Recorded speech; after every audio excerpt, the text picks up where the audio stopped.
Jamaica's had its fair share of fraud when you think about Cash Plus with Carlos Hill, Oland with David Smith, and other major Ponzi schemes throughout the world that have taken place. And Jamaica isn't unique.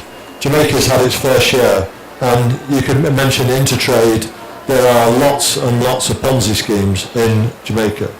Why do people use them?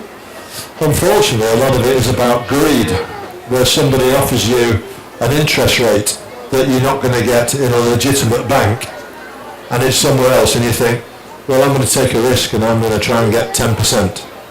Banks don't give 10% because they can't afford 10%. So you're safer sticking with legitimate banking institutions. The market's collapsing worldwide. Shrinking budgets, things are tight. But cybercrime, people see it as a victimless crime because they never actually go face to face with the victim. All they do is steal your money or your identity through the internet. So they see it as a victimless crime that people aren't getting hurt. We all use the internet now to purchase, well, not all, but we're all moving the way to use the internet now to purchase goods. Gone are the days very shortly will be when you have to queue up at Sangster's bookstore every year to get the school books. I'm telling you, within a very short space of time, you will be able to go online, order your kids' school books, pay for it with your bank details, and have them delivered to your house. That's what's happening in the first world. It's going to happen here very, very shortly. We're going to move more and more into that world. So instead of, I came past Sangster's up the road there this afternoon, and they're queuing up down the road trying to get the school books. Those days will go. You will do it all on the internet. So what you have to do is guard yourself and guard your identity. There's been a major change in business practices, the internet. George Roper, who's just left from Scotiabank, he would have spoken to you about the increased use of the internet taking place in all the major high street banks. They're forcing us into this internet because it's better for them, it's more efficient for them. There's over 6 trillion, and this is a figure, 6 trillion US dollars worth of currency transfers on a daily basis through the internet. $6 trillion a day is going through the internet. And so we're all being pushed into this new world. And I'm going to talk to you about how people take your identity to facilitate some of these scams. We've all heard about the lottery scam, which is affecting Jamaica. Internationally, our reputation is being damaged because of the lottery scam. New legislation has been passed by the government. They're scamming and making millions and millions of dollars by people.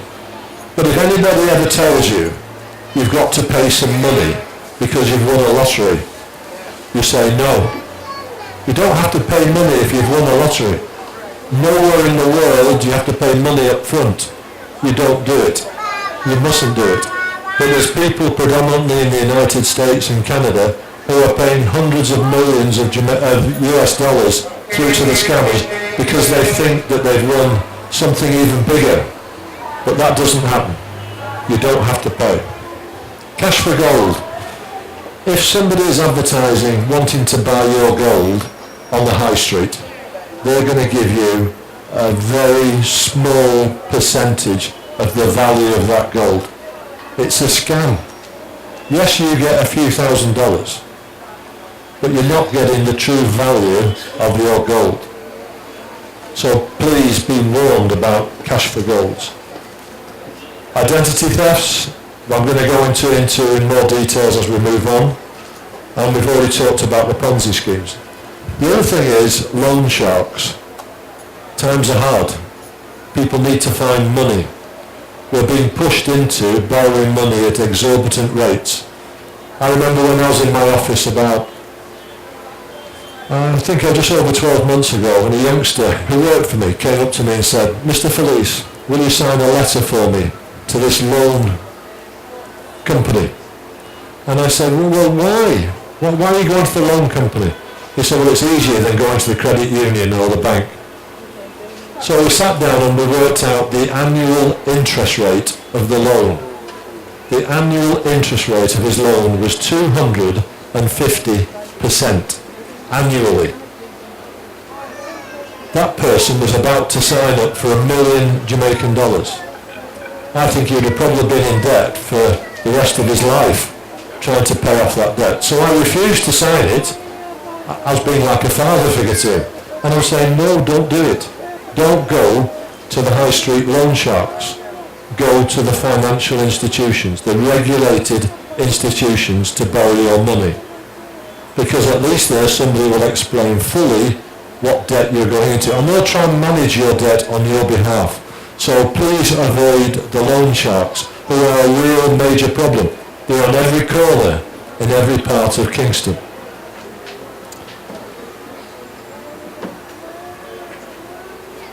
Let's talk about identity theft. I think this is a major problem that's emerging as a new problem fighting crime. It's the use of somebody's personal information and it's used to steal their money from your bank accounts. I was at the cash point last Friday and I'm not going to tell you which one, but in front of me was this young girl who worked at a big financial institution. Roll for him, please. Thank you so much. Mr. Phillips, oh, don't go on, huh? Oh, but you have me. It's all right. Not a problem. You got us. That's fine. All right. Well, Mr. Phillips, do you have any questions for them? I think we have some giveaways, do we? Real quick before we head into the entertainment. Do you have any questions for them? No, I'd just say thank you very much for inviting me and be safe out there and protect your identities. Please do. All right. Mr. Roper, is Mr. Roper still here? Mr. Roper must have two questions for them, man. Ask them something. No questions really. I did all of my question. 50 years of experience in the field of insurance. She has worked in the areas of insurance accounting, mortgage operations, credit risk assessment, and investments. In her current position as investment advisor with the Funds Management and Mortgage Services Department of Sagicor Live Jamaica. I think I spotted her somewhere around here, right. Now, she offers advice to clients on various investment instruments and portfolio selections, including retirement and pension. Now, coming up here to bust a move and two on financial planning for retirement is Miss Paulette Small, Investment Advisor for Sagicor Live Jamaica. Ladies and gentlemen, put your hands together for her, please. Miss Small, you're coming up here to do something where you can do, Miss Small? No? You can't dance. All right, you're like me. Don't worry about it. You have company. You have company.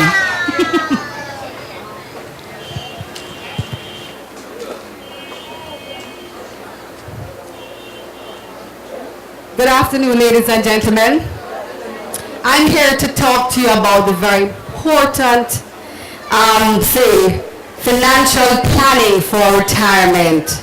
A most important topic and very timely with all that is going on in the environment. You know, as the environment changes, we need to change also, and a lot is changing. Okay, we're going to go through the importance of retirement planning, setting your goals and objectives, benefits of starting early, and different avenues available for your saving and investments. Retirement planning, in the past, retirement planning was determined by what? The number of children that you had, right? People will tell you I have 3, 4, 5 children, so you know, I'm fine. But you know, guys, times have changed, and increasingly we find that we have to make provision for own retirement. With the financial crisis around and all that is happening these days, your children really are occupied they will be occupied trying to work out their situations, and finding ways to cope themselves. They may even end up coming to you for assistance, right? So it is, we realize that that kind of mindset or thinking will have to change now. We therefore need to identify existing options that are available to assist with retirement planning and, you know, just get with the program. retirement is a journey, right? Could last for 30 years or more. Most people spend an average of what, 40, 45 years working and the next 30 in retirement. And the statistics have shown also that if you live to 65, there's a likelihood that 82% probability exists that you live to 80 and 30% chance you live to 95. You know what that is, guys? At least 30 years living without an income. So it is really important that you have a replacement income for that time when you retire. How will you live for the next 30 years? I mean, without an income. You know, how will you live? And so it is important to plan for your retirement, plan for, you know, just plan for an income that you cannot outlive. And there are ways you can do that. And so I'm going to go through some of the steps involved and to make sure that today you understand what your role is and what you need to do. Alright, so there are some steps involved. Recognize you're responsible for your retirement, right? It's not primarily the government's responsibility. It is not your children's responsibility, nor your family members, right? Primarily, it is our responsibility to have our retirement intact, right? And so we have to take control of our future and plan for our retirement. And the second item there, identify existing options available. And there are many around these days, guys.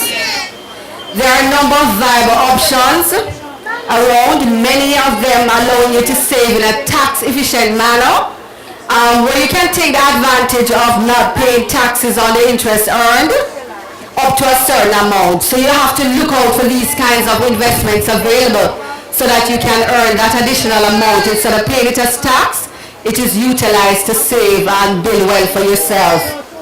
The third item here, define a desirable and achievable retirement lifestyle. Make smart goals, meaning that you set your objectives and you have them being specific. You know what you want. You can measure them. They're achievable and realistic, because sometimes we tend to set goals that are not realistic at all.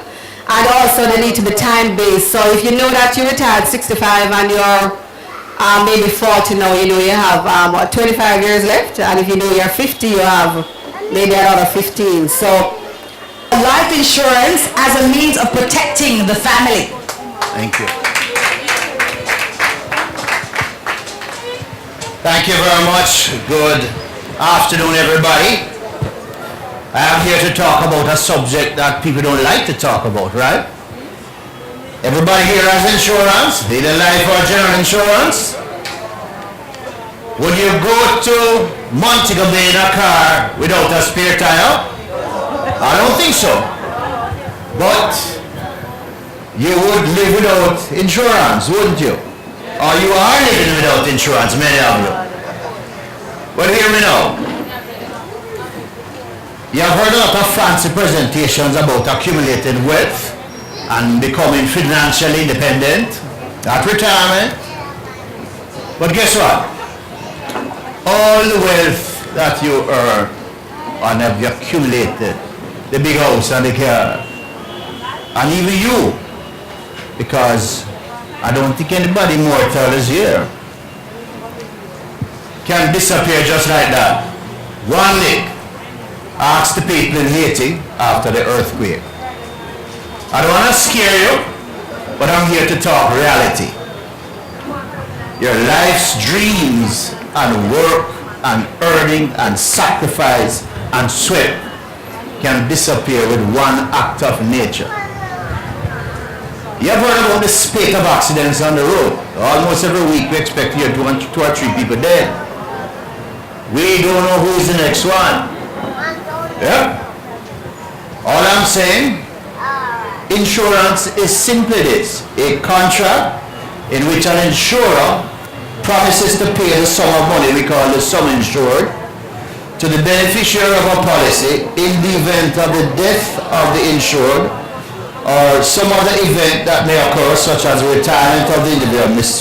Mr. Small, very well dealt with that very well before. At some time in the future, if the insurer becomes critically ill and I'll come back to it, or injured in an accident or become disabled. That's what insurance is all about. The origins of insurance are old. 18th century, the Roman soldiers. They created a fund which they put some money in for all the Roman soldiers in a pool, that when any one of those soldiers died, there was something there for the family, both to bury them and to provide for the family. So that's a simple concept of insurance. Insurance is simply a pool, you know, because everybody don't die at the same time. Every house in the world not going to mash up at the same time. Every car not going to crash at the same time. So if we put the monies into a pool, then chances are when you need your money to be there. It's as simple as that. So many churches have a burial fund, as you know. And members of the congregation put money in there so that when the big man upstairs calls them home, some money is there. And you all know that burying somebody is not cheap, yes? And apart from the cost of the funeral, there's the cost of the night and the setup and the people who come every night. Tell them how sorry they are to hear about your death, the death in the family, and how sorry they are for you. But was hoping that you have some drinks or some food to give them. Huh? No, that poor widow trying to figure out how they're going to bury the man. Huh? And she has to be concerned with all of that. How the people are going to go to school. So all I'm saying, when death occurs, and none of us are immortal, and none of us know when, don't pick up the phone and call your relatives overseas and harass them. I'm going to sit down and wait at Western Union or Bill Express. Them tired of hearing that. When you call them, just say, so-and-so has died. And when the man says, no, I have some insurance, but if you want to contribute something, it's all right. But we have money to bury them. It don't sound good. I hear them saying it all the time. You know, I had a situation with a relative, and when I called to say, I said, no, it's all right, you know, we have some insurance. So when they send something, we have to have more bells and whistles and stuff. But you must make that provision.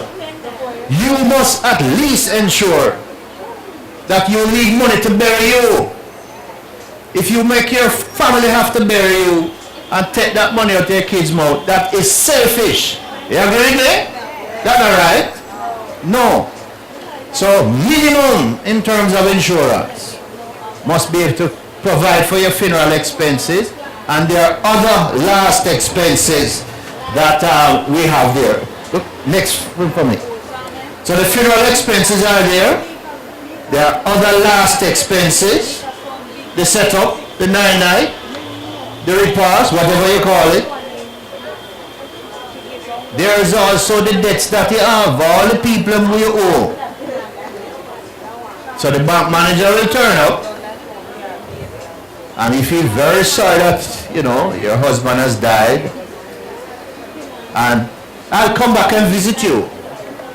When they see him come back a month's time, you think it's a courtesy call. But the call is to tell you that, you know, John had a loan with us, you know.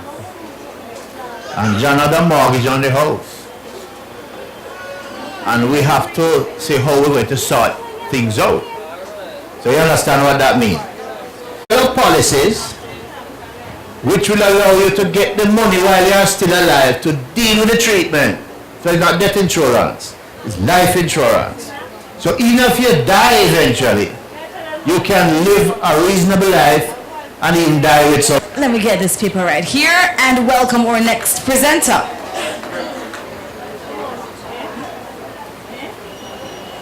Right, because I've gotten a little bit cooler. All right, so our next presenter, Miss Katie Denise Henry James, obtained a Bachelor of Arts degree in History and Economics with honors from the University of the West Indies in 1981 and obtained her LLB from the Norman Manley Law School in 1987 with honors and is practicing law for 26 years.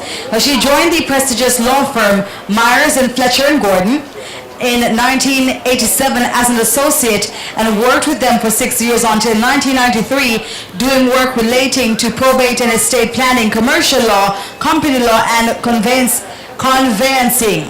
Now, in 1993 to 1996, she worked with Sagicor Life Jamaica Limited as a legal officer, and she formed her own firm in 1996 and is a sole practitioner for 17 years, specializing in estate planning and probate. Ladies and gentlemen, Miss Katie Denise Henry James, attorney of law, specializing in estate planning and probate, and she's going to be talking to us a little bit about estate planning. A round of applause for her, please.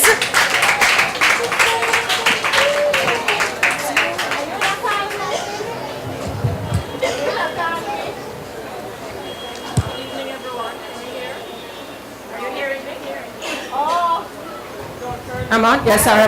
Good evening, everyone. I really appreciate your patience in going through everything, so I'm going to really try and keep mine as brief. Orville alluded to the fact that you've worked and earned your assets. You're planning for retirement. The next phase that you know I'm going to guarantee and ensure is that you're going to die one day. We just don't know when. What I want you to do is be cognizant of it, because all of you sitting here this afternoon will say to me, Mrs. James, my family members, we're all in love, we're kind, we get along. None of us are going to fight over the assets. All I have seen for 26 years is the fighting over your dead left. They are going to fight, they're not going to disappoint me. So what you want to do is plan your estate. Just like when you're planning for retirement, we want you to plan for death as well. There are a number of taxes which Orville had alluded to, so I'm not going to complicate you with that. Just remember this figure this afternoon. 15 to 20% of the value of your assets that you own now, you're going to have to be paying death taxes. So what you want to do is try and minimize those taxes. So what I want to share with you this afternoon is what are some of the things that you can do to really, guess what, not avoid them, but you can minimize those taxes. First thing I want you to do, if I was to ask all of you this afternoon, do you have a will? Would anybody's hands be going up? Because if you had a will, that is one of the quickest ways to minimize those 15 to 20% death taxes. So I want to make sure that you have a will. Guess what? Your will only had to be in writing. Nothing technical, nothing elaborate. It just had to be in writing, signed by you, witnessed by 2 persons. But what you did was take the time to say who you want your assets to go to. Next thing I want you to do is look at the assets that you've acquired during your lifetime. You heard Orville talk about the insurance policies. What I want to share with you is you have the option of appointing a beneficiary on your policy. Don't put on what we call estate, because what you've done is you're attracting some of the death taxes. So what we want you to do is to nominate somebody. Whoever you want the policy to go to when you die, put their name on your policy contract. So when you pass on, the insurance company is going to pay the proceeds over to whoever you nominated on your policy contract. Look at your bank account. You kept hearing us all talk about this afternoon about your bank account. I do not want it in your name alone. I want you to put somebody's name on the account with you. But don't leave here this afternoon and say, well, Mrs. James said put somebody's name on. When you put their name on, guess what? The money is going to belong to them. So you have to get involved. You have to make sure that whoever you're putting on is who you want what? The bank account funds to go to when you do die. So that's 2 things I want you to do. Look at your real estate. I don't want you owning your real estate in your name alone, because you pay too many death taxes when you do. What we want you to do is to make sure you have what? More than 1 person on the title with you. Now there are 2 types of ownership. Everybody try and go through this with me. You can own it in what we call tenants in common, meaning if you have your husband's name on with you on the title, when you die, what is gone into your estate is a 1/2 share, and you pay those taxes on the 1/2 share. If you own it the other way, which is called joint tenants now, what that is saying When you die, it automatically passes in law to your husband. So you're going to see, just like the bank account, when you had more than one person on it, the same principle is going to apply to your real estate. But again, whoever you put on the title with you, make sure that's who you want that real estate to pass to. But you're going to pay less taxes when they own it with you as a joint tenant. Now, the property that you're living in as your principal place of residence, you're going to get an exemption on that, meaning you can apply for the exemption from the tax. Here how you can lose it, everybody. You rented it out. Yes, you lived there for 20, 30 years, but it was too big for you. It was an upstairs house, whatever. You've moved and you're living somewhere else. You can't get the exemption. You know what your family members did to you? Put you in a nursing home, even though you lived at 2 Mona Road for 25 years. Where you reside when you die, that's the only property they're going to give you the exemption. So be aware of it, but realize that these taxes have to be paid. And even if you have gone on to better places in life, guess what? We're going to use your assets to pay these taxes to the government. So you know what we're going to be forced to do? Sell your real estate because you didn't plan to pay the 15 to 20% taxes. So you need to be aware of it. Look at your assets, everybody. Joint your bank accounts. Nominate somebody on your life insurance policy. Your real estate, I want it what? Jointly owned with somebody. Protect your children. If your children are under 18, then you want to appoint an adult person to be trustees for them, to really look after the asset until they become of age. The law says they're an adult at 18, but you and I know that doesn't make them mature or responsible at 18. If you had your will, everybody, you can lengthen that time frame to 25, till at least they would have finished their studies before you're giving them whatever you're leaving for them. So plan your affairs, everybody. Try and protect against these taxes, because no matter what you do, if you die without a will, we still have to pay the death taxes. The government is to get its revenue, and the horrors I tell your loved ones is there's no asset to transfer to them when you have died, because I'm selling all your assets to pay these taxes over to the government. I thank you, because I know it's been a long afternoon, so let me wrap it up there. Thanks.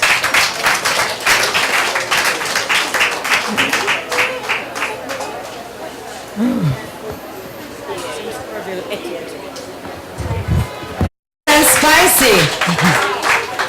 Thank you so much. Our last presenter, she walks in. She has worked in the general insurance industry for over 30 years with both insurance companies and brokers. She holds a master's degree in business administration from the Manchester Business School in England and is a chartered insurance practitioner, an associate of the Chartered Insurance Institute in London, and a certified teacher in the areas of English language and linguistics. She has gained diverse experience at the senior management level, particularly in the areas of underwriting, reinsurance, marketing, and operations, and has a keen interest in IT solutions for the operational improvement of service delivery to all stakeholders. Ladies and gentlemen, put your hands together for Ms. Karen Buchanan. She's a VP Operations for Fraser Fontaine and Kong Insurance Brokers, and she's going to be presenting the importance of insuring your assets, all of them.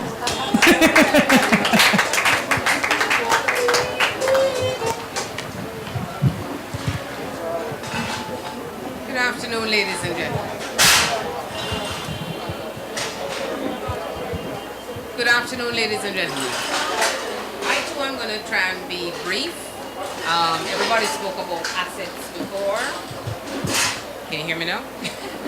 Everybody spoke about assets before. But let's consider, what are these assets? Assets are a person, and speakers before spoke about the importance of these persons, a valuable thing, an advantage, a resource, a valuable item. So if these things are valuable, and that's what we keep hearing about assets, how valuable they are, then you want to protect them. And one way to protect these assets is through insurance. Now, you heard about life insurance, and I'm going to tell you about general insurance. It's an important element of any sound financial plan, which both individuals and businesses should have. There is the distinct possibility of financial ruin if you don't have insurance. The basic goal